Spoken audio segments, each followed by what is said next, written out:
Bonjour, c'est Patrice de Tendance Crypto. On se retrouve pour un code neuf aujourd'hui pour parler donc de 3 thèmes. On va parler de la blockchain Avalanche, on va parler métavers et ensuite on ira faire un tour du côté de la blockchain Celo. Du côté d'Avalanche, donc on commence par justement le Launchpad Avalanche dont je vous ai déjà parlé. Depuis hier, il y a 2 nouveaux boutons donc, sur le site, Lock, Xava et Automation. Donc, je vais vous expliquer en quoi consistent ces fonctions. Donc, en fait, c'est la deuxième version d'Avalanche qui était déjà prévue depuis quelques temps. On a eu un changement de l'interface graphique donc il y a quelques semaines et là, on a les nouvelles fonctionnalités. En fait, donc première nouveauté, c'est le fait de pouvoir en gros déposer de l'AVAX en collatéral pour pouvoir automatiser la participation à l'IDO. Auparavant, donc on s'enregistrait pour l'IDO et ensuite, dans un second temps, on participait à l'IDO, donc on achetait le token. Le problème, c'est qu'évidemment, si on n'est pas disponible ce jour-là, on risque justement de rater la vente, d'autant plus qu'il faut déposer sur Avalanche un AVAX justement de dépôt pour s'enregistrer, et donc on perd cet AVAX si on ne participe pas. Là, on peut justement choisir d'avoir une allocation qui va être achetée de manière automatique. Donc c'est bien pour ceux effectivement qui ne sont pas disponibles. Ensuite, seconde nouveauté, donc c'est justement les XP, les Xava Prints. En fait, donc c'est ce qui va effectivement permettre justement pour ceux qui investissent sur le long terme d'augmenter leur allocation. En fait, donc vous aurez un nombre de points de base correspondant au nombre de Xava que vous avez stacké. Et c'est ces XP qui vont conditionner votre allocation. Mais vous pouvez booster donc vos XP comment en loquant vos Xava. Donc il y a 3 possibilités, soit on les lock 3 mois, 6 mois ou 12 mois. Le multiplicateur va changer, c'est-à-dire que en fait si on lock 3 mois, en fait nos XP c'est 1,3 fois le nombre de Xava lock. Si on lock 12 mois, donc en fait nos XP c'est 2 fois les Xava lock. Comme vous pouvez le voir, pour ceux qui lock 12 mois, on a 2 autres bonus. Donc on va avoir accès à des airdrops spéciaux et on aura accès à des IDO Gold. Donc pour l'instant on n'a pas plus de précision. Ensuite, on a le Booster Round. Le Booster Round, en fait, il va finalement servir à distribuer, c'est en gros une nouvelle phase de vente, tous les invendus. C'est-à-dire que justement, il y en a certains qui ne participent pas à l'IDO, donc dans ce cas-là, il reste des tokens. Auparavant, ils étaient distribués en airdrop. Là, en fait, le principe a changé. En fait, ils commencent par ceux qui ont le plus de Xava. Donc, on leur permet d'en acheter justement, d'acheter plus du token. Puis, on descend par rapport proportionnellement au nombre de Xava dont on dispose. Donc on choisit au moment de l'enregistrement si on veut participer au Booster Round ou non. Et donc oui, il y a l'idée effectivement qu'on ne veut pas effectivement utiliser le first come first serve justement pour éviter tous les stress et la congestion du réseau. Et en effet, c'est pas plus mal que ça soit automatisé. Je pense que voilà, c'est la fin donc de ces nouveautés pour Avalanche. Donc, et je trouve ça intéressant puisque Avalanche justement ici va favoriser ceux qui veulent vraiment investir sur le long terme dans ce projet. Ensuite, second projet dont je voulais vous parler, c'est Imperium Empires, donc dont le token l'IME avait été justement lancé sur Avalanche. Donc en fait c'est un métavers spatial, donc on est vraiment là dans du gaming. Si vous regardez les visuels, justement le projet a l'air vraiment intéressant et assez, on est vraiment dans les jeux de seconde génération par rapport aux jeux blockchain qu'on connaît, style Krabada ou style Axie Infinity, au niveau graphique, au niveau gameplay. Alors même s'il faudra évidemment des années avant qu'il se développe pleinement. Et là on peut avoir accès à une pré-alpha. Donc il faut s'enregistrer sur le Medium vous avez un article justement pour vous expliquer. Alors il faut avoir au moins 50 000 IME pour pouvoir s'enregistrer. Alors il reste peu de temps puisque la fin de l'enregistrement c'est le 8 avril. Et enfin donc dernier projet sur Avalanche, c'est DeFi Kingdoms qui justement arrive sur Avalanche après avoir été pendant plusieurs mois sur la blockchain Harmony. Donc en fait, DeFi Kingdoms, donc Crystal Wall, puisque c'est la version Avalanche, justement va inaugurer une nouveauté sur Avalanche, c'est-à-dire les subnets. Alors, on a effectivement le réseau principal qui reste, mais on va avoir des gros projets qui justement vont faire venir beaucoup de personnes qui vont avoir leur propre subnet. Krabada, par exemple, aura bientôt aussi son subnet, sans doute dans le courant du mois de mai.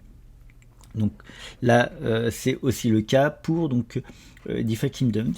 Donc en fait, si vous allez sur le site, de base, on vous met sur le réseau Harmony. Si votre MetaMask est configuré sur le réseau Avalanche, on va vous proposer de bridger donc des AVAX ou des JWL. Donc le JWL, c'est le token qui est utilisé sur la version Harmony, mais qui servira justement pour payer les frais de transaction sur la blockchain, donc sur le subnet DeFi Kingdoms, et qui va servir aussi pour le farming.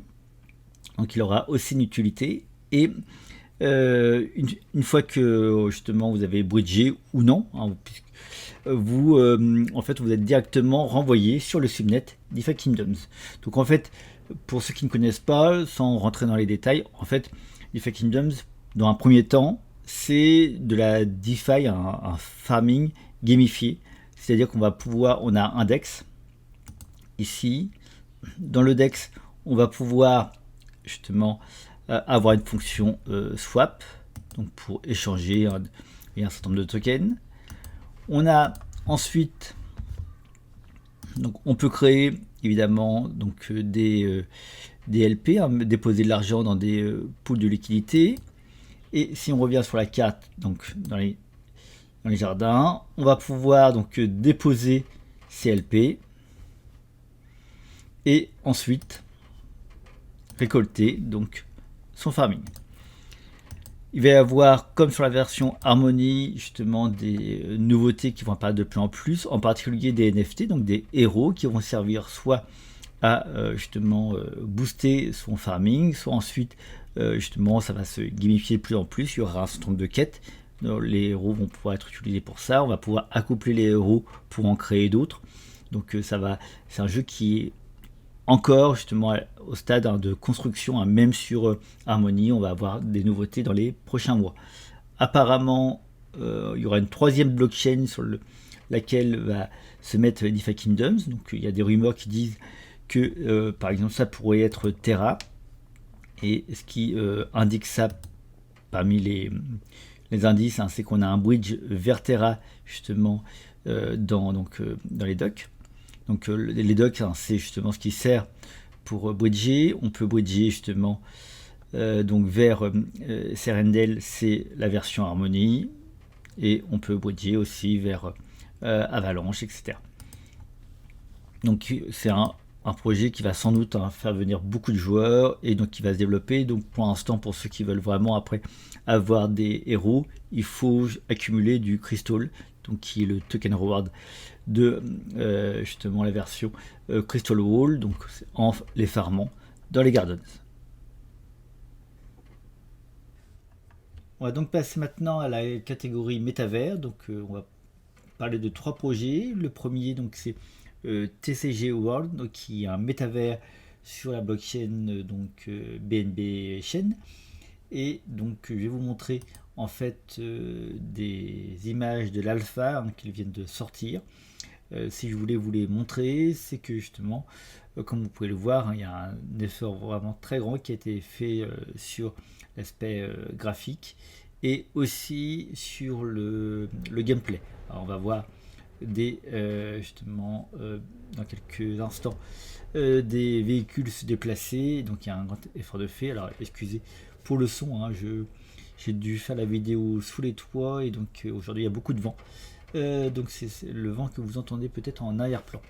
Donc en fait on est dans un métavers qui justement va allier une partie gamifiée comme beaucoup en fait et une partie véritablement constructible où on va pouvoir aménager ce qu'on veut sur les landes et donc proposer un certain nombre d'activités. Donc il y a un petit mélange avec un univers d'Heroic Fantasy puisqu'il y a, on va voir bientôt les images, il y a des dragons et des œufs où on va pouvoir créer grâce à eux d'autres dragons. Donc voilà, on est dans un décor à la fois réaliste et d'Heroic Fantasy. Donc évidemment ça mettra des années à se construire, mais pour l'instant on a encore des landes qui sont peu chères, c'est dans la prévente, c'est-à-dire tant qu'il y a 90% d'une catégorie qui n'a pas été vendue, les landes sont à 1 BNB, donc c'est intéressant pour investir dessus. Ensuite ils augmentent selon la catégorie. Pour les deux dernières, donc or et argent, on sera à 4 et 2 BNB. Ensuite ça va se marchander évidemment sur la marketplace, puisque en dehors de la catégorie, selon le lieu où sont les différents lands, évidemment les lands vont ensuite avoir, selon l'offre et la demande, des prix différents. Second métavers, donc là on change de blockchain, on arrive donc à la blockchain Cardano, donc qui est quand même un tout nouveau écosystème puisque les premières applications sont apparues uniquement en décembre. Donc on a plusieurs projets de métavers sur cette blockchain. Le plus connu, ou disons celui qui a rassemblé pour l'instant la plus grande communauté, c'est Pavia. Donc là je vous parle d'un autre métavers que je suis, Adaland. Donc pour l'instant il y a une petite communauté puisque sur leur Discord on a à peu près donc 2000 personnes. Alors si je vous en parle, c'est que je trouve que l'équipe est vraiment dynamique. On voit sur leur Twitter déjà 2 vidéos qui montrent justement les étapes de construction du métavers, donc des essais sur la 3D.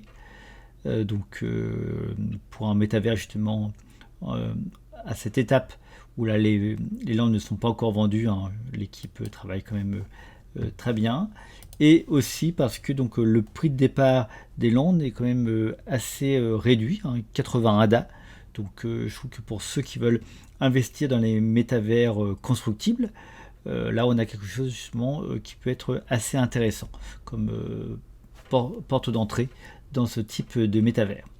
Voilà. Donc là pour l'instant on est dans un projet vraiment récent, donc je vais assez vite, j'en parlerai peut-être plus longuement, je ferai sans doute un article dessus justement pour expliquer un peu à la fois au niveau technologique, à la fois ce qu'on pourra y faire.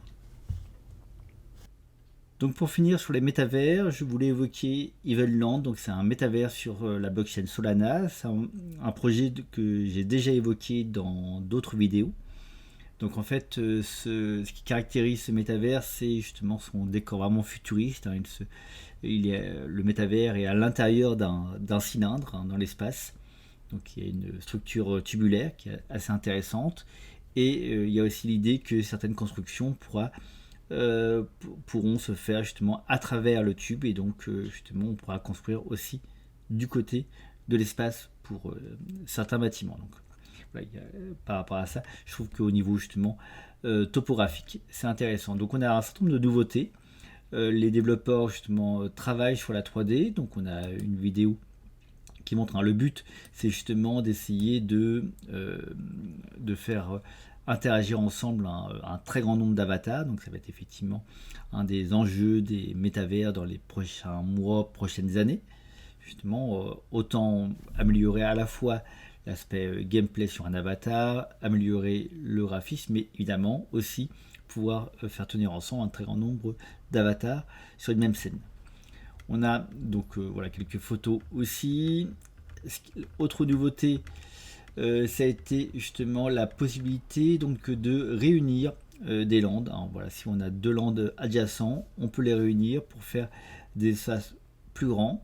Donc il y a eu une première version de cette fonction de merging qui permet justement de créer donc un land plus grand à partir de 2 lands adjacents. Puis ça s'est développé où on peut justement à partir déjà d'un ensemble donc de plusieurs lands rassemblés, on pourra rajouter plus tard d'autres lands. Donc il y a un côté intéressant, ce qui va permettre évidemment, parce que si on n'arrive pas à obtenir les lands adjacents tout de suite, de déjà créer un premier land plus grand et ensuite rajouter au fur et à mesure pour vraiment créer de très grands espaces. Et enfin, donc on va avoir justement, on a commencé à avoir quelques indications sur le vesting, puisque le token, donc l'HTO, va être lancé bientôt. On aura l'IDO donc dans le courant du mois d'avril. Donc dès qu'on a des nouvelles plus précises, je vous tiens au courant. Dernier projet dont je voulais vous parler, c'est de Immortal DAO et plus précisément de la blockchain Celo. En fait, la blockchain Celo vient de développer justement un ensemble de projets qu'on appelle DeFi for the People. Et donc Immortal DAO y est pleinement intégré. Donc le but, c'est d'aider tous ces protocoles DeFi à se développer, à se démocratiser. Et donc justement, Immortal DAO va développer un certain nombre de partenariats avec d'autres projets. On a un partenariat donc assez fort avec Uniswap. Donc on a par exemple ici une pool de farming donc avec des taux assez intéressants, à 943% pour l'instant. Ça a déjà un peu baissé par rapport au début, mais on a encore un taux très intéressant si on compare aux autres pools. Et on va avoir un partenariat avec Entropify, donc Entropify qui va arriver justement sur Celo. Pour l'instant, c'est uniquement sur la blockchain Polygon. En fait, Entropify, c'est un protocole de prédiction de prix gamifié. C'est-à-dire qu'on peut faire des paris sur les prix. Pour l'IMO, donc en fait, l'idée, c'est de mettre ces IMO stakés. Si vous stakez vos IMO, vous allez avoir 0,6% intérêt à chaque époque. Donc une époque, c'est 8 heures. Donc toutes les 8 heures, vous allez avoir les 0,6%. Et là, qu'est-ce qui va se passer quand vous allez déposer vos IMO stakés donc sur Entropify? Si donc vous allez parier sur un prix, si le prix est supérieur à votre pari, en fait vous allez avoir un bonus par rapport à vos 0,6%. Si par contre le prix est inférieur, vous perdez votre récompense. Donc vous ne perdez pas vos IMO stakés eux-mêmes, mais vous perdez justement les intérêts que vous aurez dû avoir à la fin de cette époque. Donc justement, je trouve que c'est assez intéressant comme système parce qu'en gros, on ne risque pas grand-chose, sauf justement ce qu'on aurait dû avoir par le staking, et ça permet, veut dire si on gagne sur la prédiction de prix, justement d'améliorer ses performances. Donc voilà, donc ce sont les deux premiers partenariats. Pour l'instant, on est toujours au début du projet, on essaye de consolider la trésorerie, puisque le but de ces protocoles, ce qu'on appelle un fork OHM, donc dérivé de Olympus sur Ethereum, c'est justement d'être vraiment une DAO qui a une trésorerie, et donc cette trésorerie va permettre d'investir dans d'autres projets. Donc en gros, parmi les pistes qui sont justement explorées par Immortal DAO, en gros on a 3: travailler sur une offre de lending, travailler sur des NFT et aussi se développer vers justement une solution cross-chain. On a aussi un partenariat avec Impact Market, donc, qui est un autre site sur la blockchain Celo. Impact Market, c'est un protocole à vocation humanitaire qui a pour but justement d'aider des populations d'un certain nombre de pays émergents, par exemple, de pays en difficulté, comme actuellement l'Ukraine. Et on peut, via le site d'Immortal DAO, donc directement déposer justement ces IMO stakés pour les donner à Impact Market. En échange, on va recevoir ce qu'on appelle du pacte, donc qui est le token de Impact Market, qui va justement servir aussi à la DAO de ce protocole. Voilà. Donc en gros, on peut en un sens participer aux deux DAO à la fois. Et en gros, le but, justement, ce qui est assez intéressant dans ces ensembles de partenariats, c'est que le but de Celo, c'est justement que les protocoles ne se fassent pas vraiment concurrence, mais se développent tous ensemble, justement en gros, en augmentant le nombre d'interactions entre eux. Donc c'est la fin de ce nouvel épisode de Quoi de neuf aujourd'hui. Si vous avez aimé cette vidéo, n'hésitez pas à vous abonner à notre chaîne YouTube, à liker et commenter, hein, c'est important pour qu'on ait de la visibilité. On se retrouve donc prochainement, hein, pour d'autres vidéos. Au revoir.